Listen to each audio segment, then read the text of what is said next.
Dukun diartikan sebagai orang yang mengobati, menolong orang sakit, memberi jampi-jampi, mantra, guna-guna, dan sebagainya. Meramal adalah melihat nasib orang dengan membuka ramal, menduga, dan menelaah kitab nujum.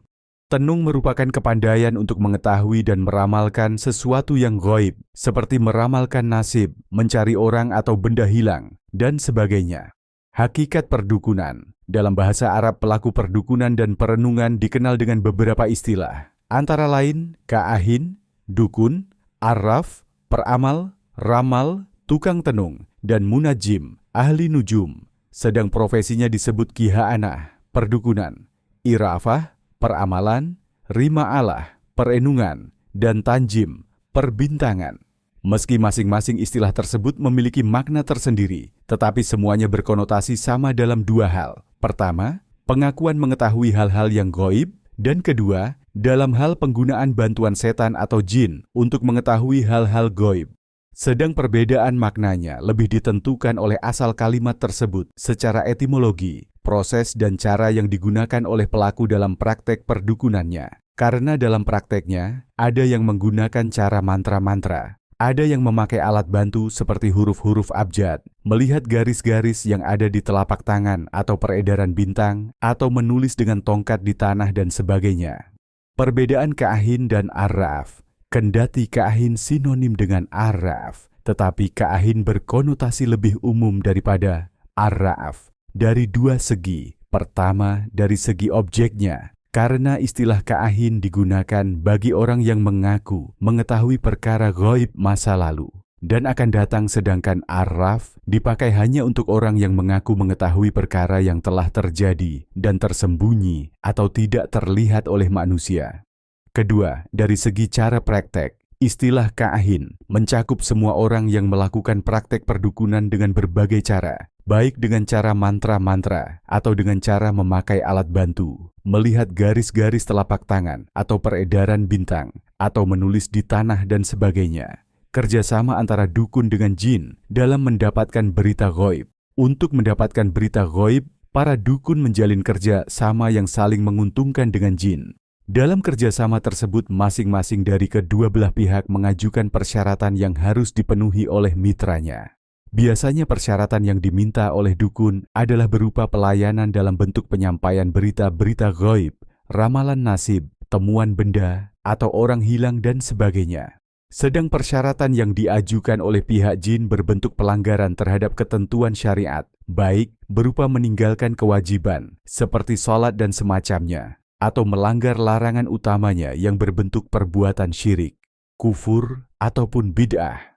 Meski demikian, di antara para dukun masih tetap ada yang melakukan amalan ibadah tertentu seperti sholat, puasa, dan lain sebagainya. Tetapi biasanya ibadah yang mereka lakukan itu menyelisihi sunnah Rasulullah Shallallahu Alaihi Wasallam dan menyesuaikan keinginan jin.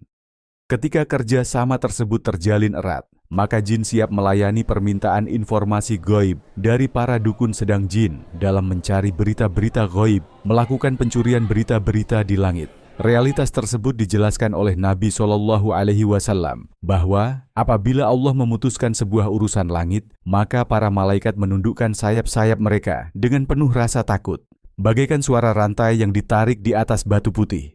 Apabila rasa takut itu telah hilang dari hati mereka, mereka bertanya, "Apa yang dikatakan oleh Tuhan kalian?" Jibril menjawab, "Tentang kebenaran, dan Ia Maha Tinggi lagi Maha Besar." Lalu para pencuri berita langit, setan, mendengarnya. Para pencuri berita langit tersebut seperti ini, sebahagian mereka di atas sebahagian yang lain. Sufyan, perawi hadits, mencontohkan dengan jari-jarinya. Maka yang paling di atas mendengar sebuah kalimat, lalu membisikkannya kepada yang di bawahnya. Kemudian ia membisikkan lagi kepada yang di bawahnya, dan begitu seterusnya sampai ia membisikkannya kepada tukang sihir atau dukun. Kadang-kadang ia disambar oleh bintang berapi sebelum menyampaikannya, atau ia telah menyampaikannya sebelum ia disambar oleh bintang berapi. Setan mencampur berita tersebut dengan 100 kebohongan, sehingga orang berkata, "Bukankah ia telah berkata kepada kita pada hari ini dan ini?" Maka ia dipercaya karena suatu kalimat yang pernah ia dengar dari berita langit tersebut. Hadits riwayat Bukhari. Dalam hadits yang lain, Rasulullah SAW pernah ditanya oleh para sahabat tentang dukun dan dijawab, "Tidak boleh dipercaya." Lalu sahabat bertanya lagi, "Wahai Rasulullah, sesungguhnya mereka kadang-kadang memberitahukan kita sesuatu yang benar terbukti?" Jawab Rasulullah SAW, "Itu adalah kebenaran yang dicuri oleh jin." Lalu ia bisikkan ke telinga pembantunya, dukun. Kemudian ia campur dengan 100 kebohongan. Hadits riwayat Bukhari. Dalam lafal yang lain disebutkan bahwa Rasulullah SAW bersabda, "Sesungguhnya malaikat turun ke awan. Mereka menceritakan tentang urusan yang telah diputuskan Allah di langit. Lalu setan-setan mencuri dengar dan mereka mendengar urusan tersebut. Setelah itu mereka sampaikan kepada para dukun. Mereka mencampurnya dengan 100 kebohongan dari diri mereka sendiri." Hadits riwayat Bukhari. Jadi, berita dukun itu bisa saja tepat, yaitu jika bersumber dari berita langit, tetapi hanya secara kebetulan. Sehingga kebenaran yang pernah terbukti dalam perkataan dukun tidak bisa dijadikan alasan untuk menerima dan mempercayai berita-berita yang disampaikannya. Karena selain kebohongannya, lebih banyak juga karena tegasnya larangan Nabi SAW dalam hal ini. Hukum perdukunan dalam Islam adalah haram, karena Rasulullah SAW telah memperingatkan umatnya untuk tidak mendatangi dan mempercayai dukun atau membuka praktek perdukunan.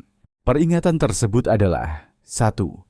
Larangan mendatangi dukun. Hal ini ditegaskan oleh Rasulullah SAW saat Muawiyah bin Hakam radhiyallahu anhu menyampaikan kepada beliau alaihi beberapa hal yang biasa ia lakukan di masa jahiliyah. Ia berkata, "Kami terbiasa mendatangi dukun." Maka Rasulullah SAW menegaskan, "Jangan kalian datang ke dukun." Hadits riwayat Muslim. 2. Bertanya kepada dukun membatalkan sholat. Rasulullah SAW bersabda, "Barang siapa yang mendatangi arraf, peramal atau tukang tenung untuk bertanya tentang sesuatu, maka tidak akan diterima darinya sholat selama 40 malam." Hadits riwayat Muslim. Sekedar mendatangi dukun untuk bertanya tentang sesuatu bisa menyebabkan pahala sholat seseorang selama 40 hari menjadi sia-sia. Ini menunjukkan betapa besarnya dosa mendatangi dukun. Ketiga, orang yang mempercayai dukun dianggap kafir. Nabi SAW bersabda, "Barang siapa yang mendatangi dukun, lalu ia mempercayai perkataannya, maka sungguh ia telah kafir dengan apa yang diturunkan kepada Muhammad SAW." Hadits riwayat Abu Daud, Tirmidzi, dan Ibnu Majah, sanadnya hasan. Rasulullah SAW membedakan antara hukum mendatangi dukun dengan hukum mempercayainya. Hukum mendatangi dukun berisiko tidak diterima sholatnya selama 40 hari. Adapun hukum mempercayai perkataannya tentang hal yang gaib adalah berisiko membuat seseorang tersebut terjatuh kepada perbuatan kufur. 4. Orang yang melakukan praktek atau meminta jasa perdukunan dikeluarkan oleh Nabi dari umatnya. Rasulullah SAW bersabda, "Bukanlah termasuk golongan kami orang yang melakukan praktek perdukunan atau meminta perdukunan." Hadits riwayat Thabrani, sanadnya hasan. Kelima, dari Abu Mas'ud radhiyallahu anhu, bahwa Rasulullah SAW melarang memakan hasil penjualan anjing, upah pelacuran, dan upah perdukunan. Muttafaq alaih. Imam Nawawi menegaskan, ketahuilah bahwa perdukunan, mendatangi dukun, mempelajari perdukunan, ilmu nujum, meramal dengan pasir, gandum dan batu kerikil, serta mengajarkan semua hal ini adalah haram dan mengambil upah. Karenanya juga haram berdasarkan dalil yang sahih. Lihat Raudhatul Thalibin,